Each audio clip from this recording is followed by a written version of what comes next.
Bonjour à toutes et à tous, bienvenue chez moi, chez nous. Ça faisait un petit moment que j'avais envie de faire des vidéos sur l'ésotérisme en général, mais plus particulièrement la divination et les tirages de cartes. Aujourd'hui, c'est chose faite, je me lance. Il y a de bonnes énergies en ce moment, Mercure n'est plus rétrograde depuis hier, la pleine lune sera très forte le 27. Donc il faut se lancer, réaliser ses projets pour le bien commun. Donc dans ces vidéos, on abordera plusieurs points. Tout d'abord, forcément, la divination et le tirage de cartes, mais aussi la numérologie, la magie blanche, la magie rouge et noire, la tradition Wicca. On verra certains ouvrages ésotériques et d'autres un peu moins, des médecines parallèles. Tous des sujets qui me tiennent à cœur, bien sûr. Et puis aussi l'art, la création, l'impact que l'imagination peut avoir sur la matière et ce que ça peut nous apporter de bien. Voilà, j'ai pris un petit bâton que j'ai fait moi. On va faire un tirage tout de suite. Pour ceux qui regardent, ça s'adressera à tout le monde. J'espère que ça va vous intéresser et surtout va vous plaire. Moi c'est Yann, donc enchanté. Et à bientôt. Alors on va se mettre un peu en condition. C'est toujours bon d'apporter une ambiance à ce qu'on fait. C'est dans la volonté de créer quelque chose de particulier qu'on arrive à quelque chose qui sort de l'ordinaire. Un peu d'encens aussi, pour purifier l'air, le cœur et l'esprit.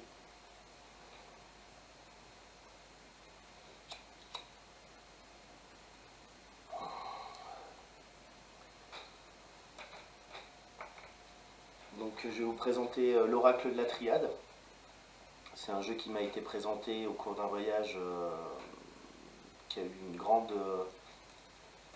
répercussion sur ma vision du monde.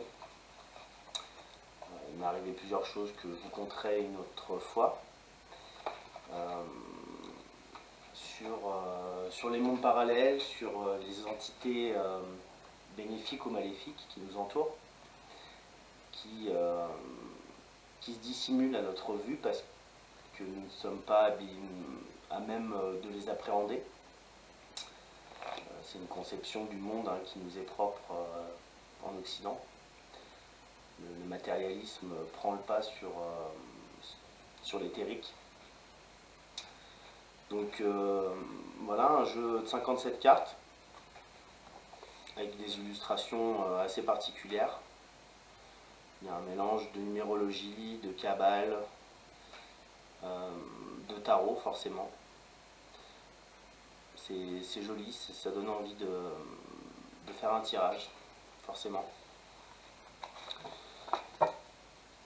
Alors la question, ça sera une question globale pour commencer, qui s'adresse à tous ceux qui regardent cette vidéo, jusque la pleine lune, qui sera le 27.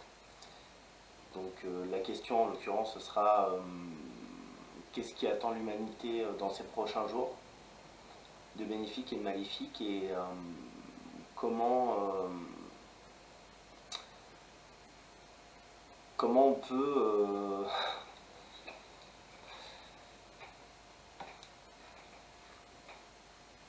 peut se réaliser au mieux dans cette période sombre. Tout laisse à penser qu'on a de moins en moins de libre arbitre, on nous prive de nos libertés progressivement pour des raisons qui ne sont pas forcément justifiées. Je ne vais pas élargir le débat là-dessus car chacun a son opinion et je respecte le vôtre, donc, comme je respecte le mien. Donc voilà, on va faire un tirage assez simple en croix pour commencer. Donc sur les prochains jours jusqu'au 27 février et la pleine lune, qu'est-ce qui risque de se passer?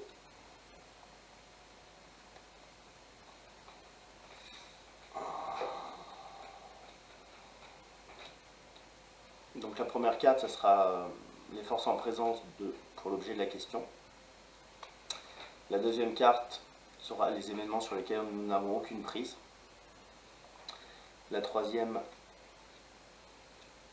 sera les solutions possibles sur l'objet de la question. Et la quatrième sera la conclusion, ce qu'il faudra en retirer.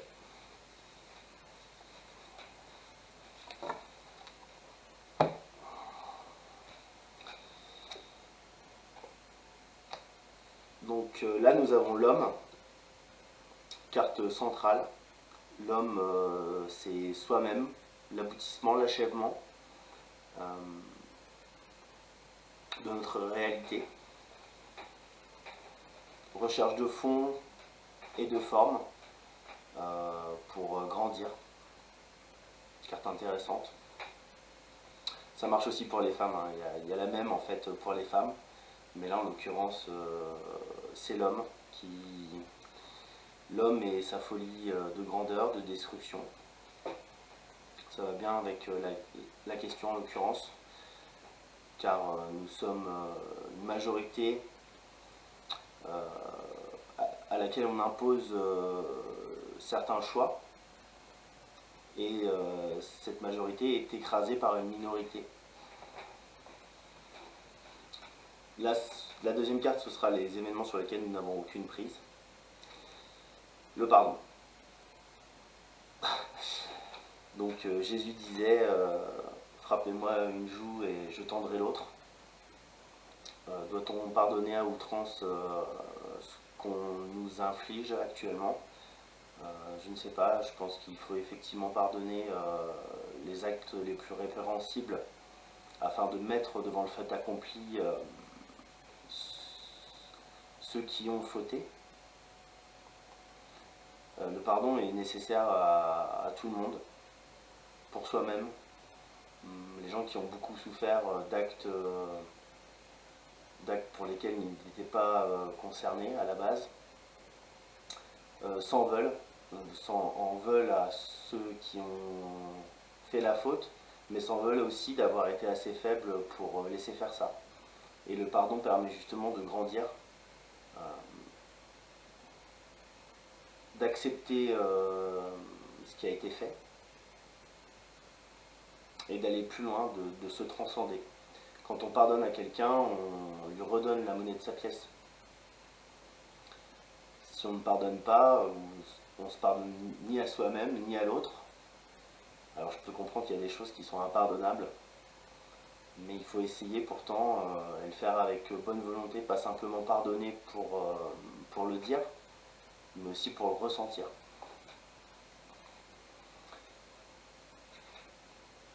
Oui. Donc là pour les événements, donc les jours à venir, la carte Nadir qui est une carte de mal absolu, des ténèbres. Il y a quand même une lumière, il y a un point blanc quand même dedans dans le noir. Parce que la lumière n'est pas visible s'il n'y a pas d'obscurité. Et inversement, on ne peut pas voir l'obscurité s'il n'y a pas de lumière. Là en l'occurrence, par rapport à la période qui nous concerne, on voit bien le désir machiavélique et pernicieux qui nous entraîne vers cette absence de liberté. On a vraiment l'impression de ne plus avoir le mot à dire, de ne plus avoir notre liberté de penser. C'est triste, ça me rend triste. Normalement, les humains sont censés pouvoir prendre des décisions par eux-mêmes. Et là, on voit bien qu'on est tenu à cet état de fait par quelque chose qui est très noir. Enfin, la conclusion, la paix. Donc voilà, l'homme faisant la paix et pardonnant à cet esprit malveillant, maléfique, qui est dans chaque homme et chaque femme. L'ego, la mégalomanie, le désir de toujours plus pour satisfaire ses envies, c'est un trait de l'homme sur lequel on ne peut pas pas mettre de mots, c'est simplement sa nature profonde de faire du mal à l'autre. Mais il y a quand même des cartes qui permettent d'équilibrer la balance. C'est manichéen, hein, le bien et le mal s'équilibrent tout le temps. Voilà, c'était un beau tirage quand même assez vague, mais pour l'objet de la question, voilà, qui nous amène à penser qu'effectivement à la fin, on peut tendre vers une fin paisible, mais qu'il faut travailler sur soi-même, toujours pareil. Alors, on va faire un deuxième tirage sur la même question, un tirage qui est recommandé par l'ouvrage qui est associé à ce jeu de cartes, l'Oracle de la Triade, qui est ici.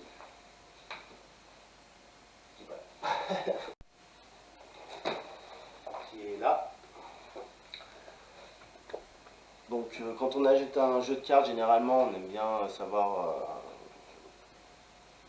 quelles sont les définitions des cartes, quelles sont leurs associations et la numérologie, les périodes aussi. Voilà, c'est un très beau livre que je conseille.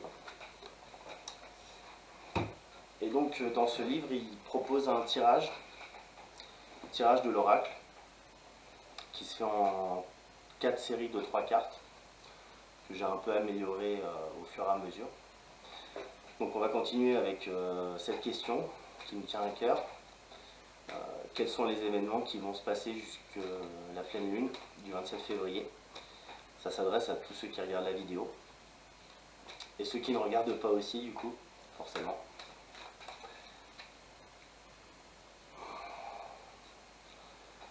Donc on va tirer 2 cartes qui seront des cartes de force sur l'objet de la question.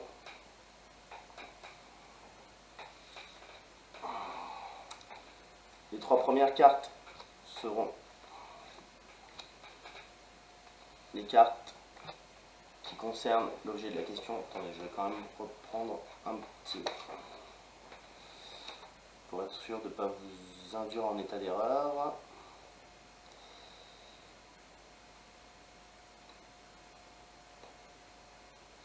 Donc les cartes numéro 1, 2 et 3 représentent ceux qui touchent de près le consultant sur le plan matériel et spirituel. Cela dépend de l'objet de la question ou de son problème.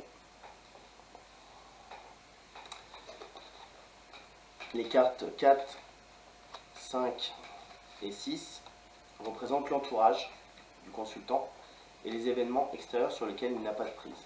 Donc on ne peut rien y faire.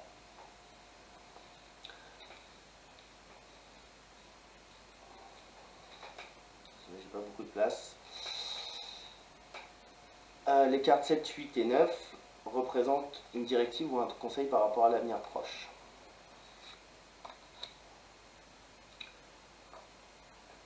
Et les cartes 10 et 12, 11 et 12 pardon, représentent l'issue de la situation ou du problème. Et enfin on va tirer une 13e carte qui sera la conclusion à notre tirage.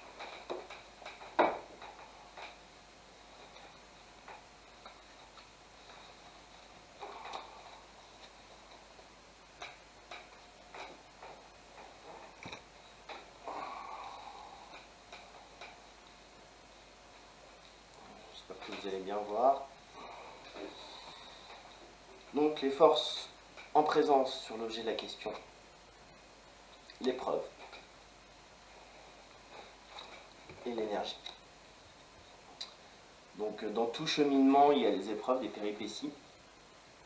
On les vit en ce moment de plus en plus fortement. Et l'énergie qui va avec, c'est l'énergie de vie, l'énergie spirituelle.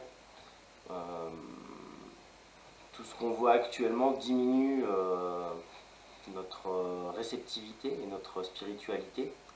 On est de plus en plus fermé sur la situation actuelle et on nous empêche justement de voir cette autre façade de notre univers qui est immatériel. On nous condense vers un chemin unique qui empêche justement de voir les autres voies. On est dans une impasse malheureusement. Il faut grandir, il faut passer par ces épreuves pour en sortir plus grand, plus fort. Donc les 3 premières cartes, ce qui touche de près le consultant, donc nous. Sympa. Donc l'alpha, c'est le commencement de quelque chose, le commencement vers l'élévation, en passant par les épreuves bien sûr, qui nous amènera à beaucoup de sagesse et qui nous élèvera vers des sphères plus stables, de paix, j'espère. Ce sont des cartes fortes qui nous touchent tous et qui nous permettront d'aller plus loin, de voir les autres chemins. Les 3 prochaines cartes sont celles sur lesquelles on n'a aucune prise, on ne peut pas modifier, malgré toute la sagesse qu'on peut avoir. Il faut subir, mais le regarder d'assez loin, objectivement.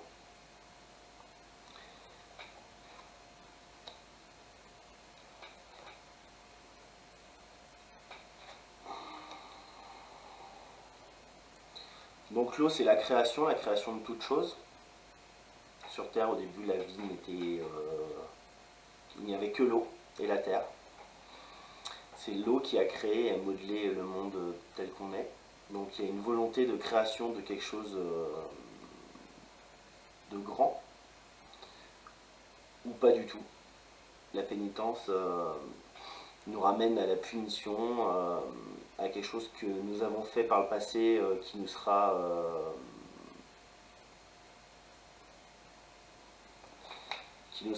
maléfique, qui nous permettra de pardonner aussi. Mais ça, c'est des choses que nous ne faisons pas. C'est le choix qu'on nous impose. Donc il faut laisser les choses en état. Sans soumission, sans regret, mais avec une idée quand même derrière de passer outre tout cela. Voilà, ça ce seront les 3 prochaines cartes seront les issues possibles au problème, ce par quoi il faudra passer pour arriver sur la conclusion. Voyage, racine et la bénédiction. C'est gratifiant, ça me fait des frissons parce que c'est vrai que c'est des cartes qui nous permettent justement d'avancer. Les voyages en ce moment c'est compliqué, le passeport vaccinal bientôt, on ne sait pas trop si on va pouvoir voyager librement encore. C'est compliqué de prendre un avion, d'aller ailleurs, à l'étranger, ou ne serait-ce qu'en France, se balader. Sortir de chez soi est déjà un voyage. Et sortir de sa sphère cérébrale est aussi un voyage. De rêver les nuits permet de voyager et d'acquérir certaines connaissances. Et pour ça, il faut se replonger dans nos racines. Les racines, c'est la famille, ce qu'on sait, ce qu'on a acquis.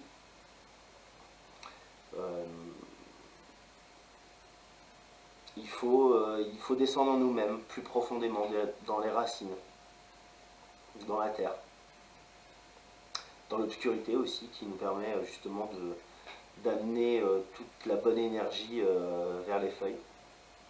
Et on a de la bénédiction, visiblement, on ne nous a pas lâchés. On continue de croire en nous, en haute instance. Je ne parle pas des hautes instances politiques, hein, mais bien divines. Donc c'est quand même assez rassurant par rapport à cette période trouble, dans la cage de l'ignorance, les aveugles sont bénis. Il faut voir, mais avec des yeux vitreux. Et enfin, la conclusion sur cette question. L'adversaire, l'arme et delta. Donc, les amis, ça va être compliqué quand même. Les armes, c'est la destruction, la guerre, la violence. le clash physique. Donc on veut nous ramener à la guerre. L'adversaire, c'est les personnes qui souhaitent que la guerre arrive. Je ne le souhaite pas. Il y aura beaucoup trop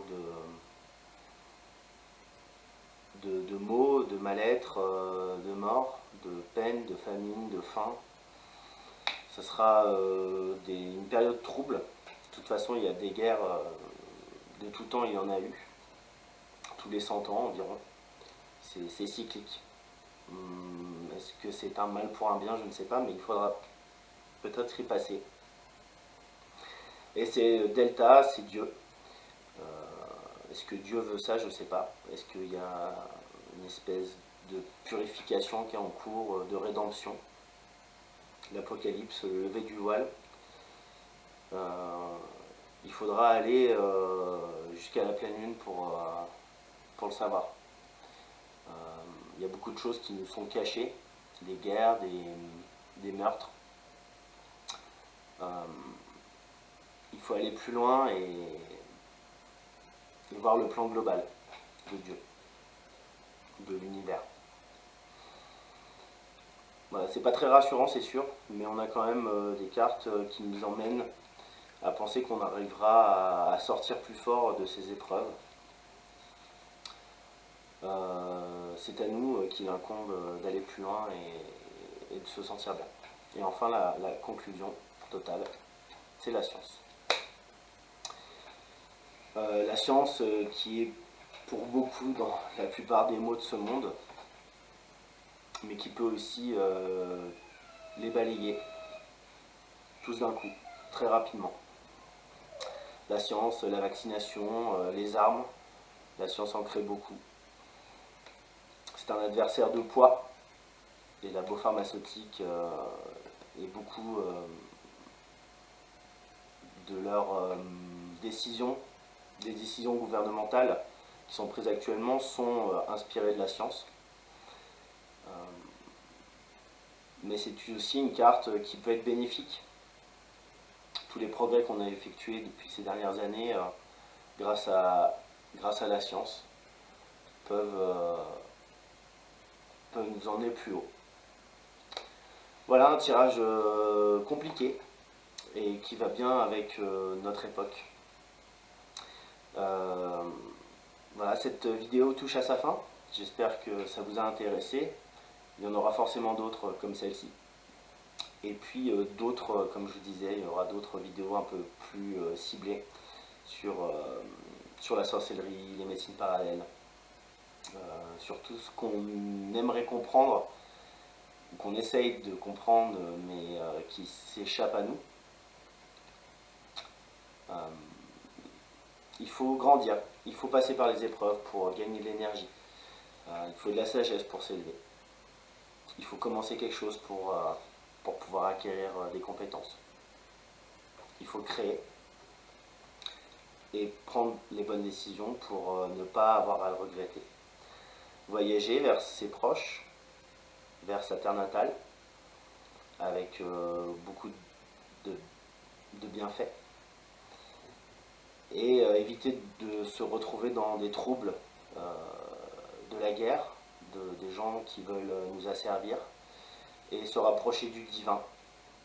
Alors je ne connais pas votre religion, moi je connais la mienne, c'est l'amour.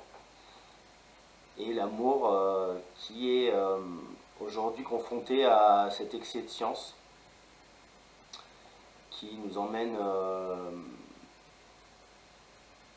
vers l'insensibilité, de l'inhumanité, des méfaits et de la rage et de la rancœur. Il faut être plus grand que ça, il faut s'en détacher pour aller plus loin tous ensemble. L'humanité, c'est un macro-organisme sur lesquels beaucoup d'espoirs sont fondés. On a la Terre pour berceau, on est en train de tout détruire. Il faut qu'on s'ouvre de nouveau vers nous-mêmes et trouver en notre intérieur le divin, notre grandeur intérieure. Voilà, j'espère que cette vidéo vous a plu. Je vous quitte tout de suite et je vous souhaite une bonne journée et de bonnes énergies pour la pleine lune. Ciao.